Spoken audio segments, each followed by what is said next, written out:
lived in a perfect world, I would not charge anything for interior design services and I would do it all for free. That is my dream in life, but alas, I need a roof over my head. But today, we're going to do some design dilemmas. I'm going to roast your spaces, give you design feedback in real time.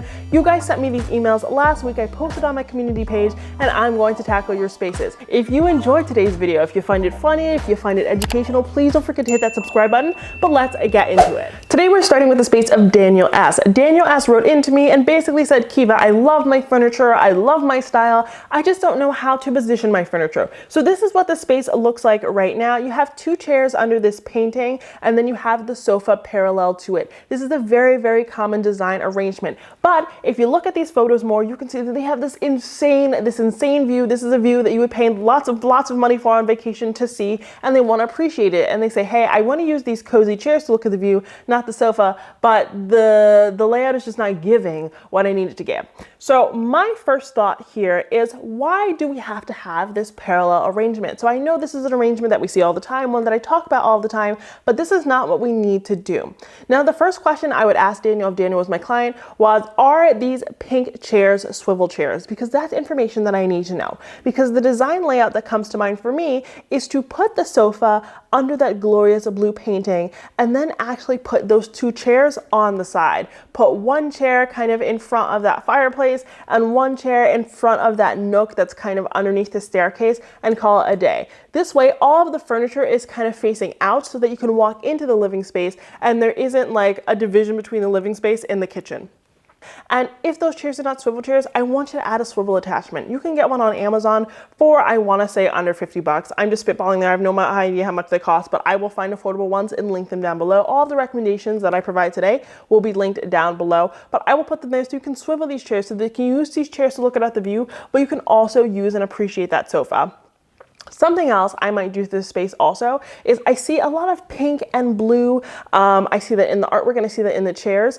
And I want you to put that on the walls a little bit more. What I might do is actually find a piece of wallpaper and put it in that staircase nook that incorporates the blue and the pink, maybe a floral, maybe something more avant-garde. It doesn't matter to me, but something that brings that color in there as well. Something else I might want to see is also maybe a sconce sort of situation on either side of this big blue painting. The wall to me is just kind of feeling bare with the painting there itself, because those two other sides are like, I'm sad, help me, I'm lonely, I don't want to be sad. So those are the updates I would make. And to make those chairs feel less like they're floating in space, add some L tables or some side tables with some decor to either side. But I think this will really open up your living space, and it will flow a lot better, especially into the kitchen where you have that little dining area. Next, we're moving on to Sasha. Sasha is a huge fan of earthy and moody and organic spaces, and I just spit all over the camera so much, and I'm so sorry. I hope you guys didn't feel that one at home. But she has this nice and earthy space, but she's saying it feels empty and lacking right now, and she's struggling with the lighting. So here's what I think we need. One, all of your furniture is pushed up against the walls. It's pushed up against the walls, and it's just kind of like, well, what's going on in the middle? Are we not occupying the space? Are we doing yoga or fitness in the space? Let me know in the comments, and I can kind of tweak my suggestions if that's the case. But there's no need for the space to necessarily be open. We do need some type of coffee table. In your case, I want you to get a round coffee table because you have a dog, and I also care about your shins, and I don't want you to hurt yourself.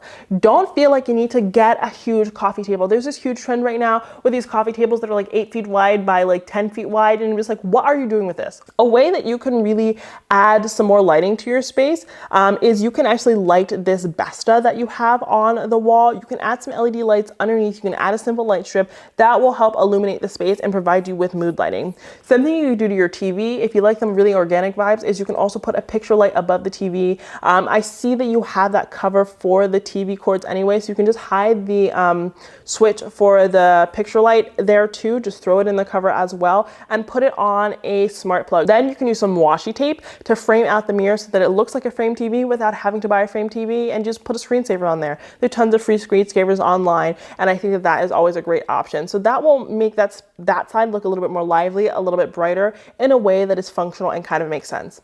I think you could also hang some type of pendant in this room. You can also get a paper pendant that just has a cord that you kind of run from this corner that is kind of hidden by this wall opening. So you can just get one of the pendants from IKEA and use their Hema lights to kind of put it in the center of the room so that you have a chandelier sort of situation. Now, as I'm looking at the space, something I see go kind of wrong with modern organic design all the time is that we go too neutral. So we need more experimentation in this room. We need more color, we need more texture. So with this rug, I might honestly put a jute rug on top or underneath so that there's a little bit of contrast there. With your curtains in the corner, they're white. I don't want white. White is done. White is not okay in this space. I want you to use it can still be linen because you seem like a linen type of individual just based on your design style, but I would like to see a brown, a dune, I'm literally just naming different variations of brown. You could do a brown or a sage or a light green. You just need to get a little bit of color up on that wall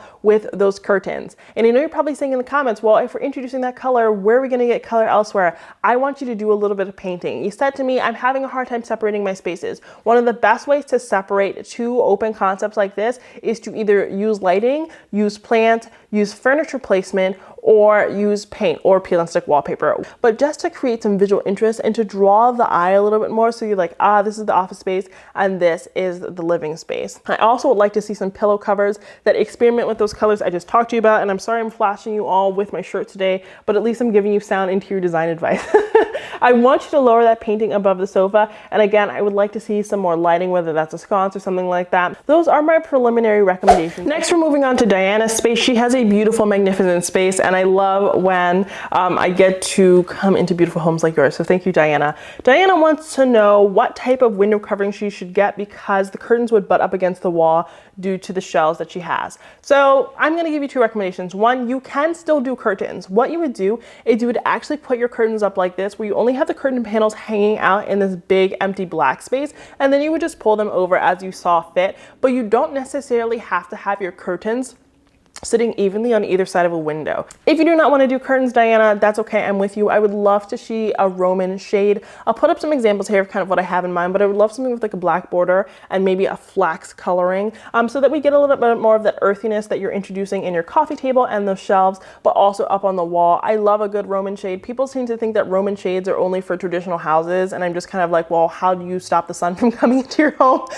Roman shades are very, very common, and I do love them quite a lot. So that's what I'd love to see in your space, Diana. Next, we're moving on to Caroline's space. She moved into this room. Her design style is black and white, but she's struggling with lighting and what to do with these blank walls. So she presented two options in her video. She said option one is to do some pendants and option two is to do a sconce.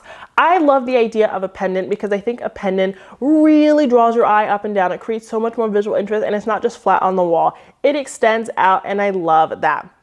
What I would do in your case, because you do have a concrete ceiling, is to just do the puck light hack and whatever sconces that you find, and you can just suspend them from the ceiling using hooks if you can get it into the concrete. In terms of what to do with this wall, I think you do need a headboard. I think that will help fill up the space. So in your case, you could get a headboard from Amazon really, really easily, or you could DIY one. I just think we need a little bit of actual texture on this wall. So it could just be a basic wingback headboard. It could be a nice tall headboard, but I think I want to mess with the height. So I'd love to see you get a really nice and tall headboard and then do maybe a 3 set of art above in black and white with gold or silver or whatever you want your accent color to be, just to kind of work with that design style that you have articulated to me. Now, as for the floor, I don't think you need to do a big rug because you have your closets. I don't want it pushing up against the wall. So I'd love to see something oblong. So whether that be a cowhide or a faux fur rug, I think that will help really glitz and glam up the space a bit. And then you have that corner.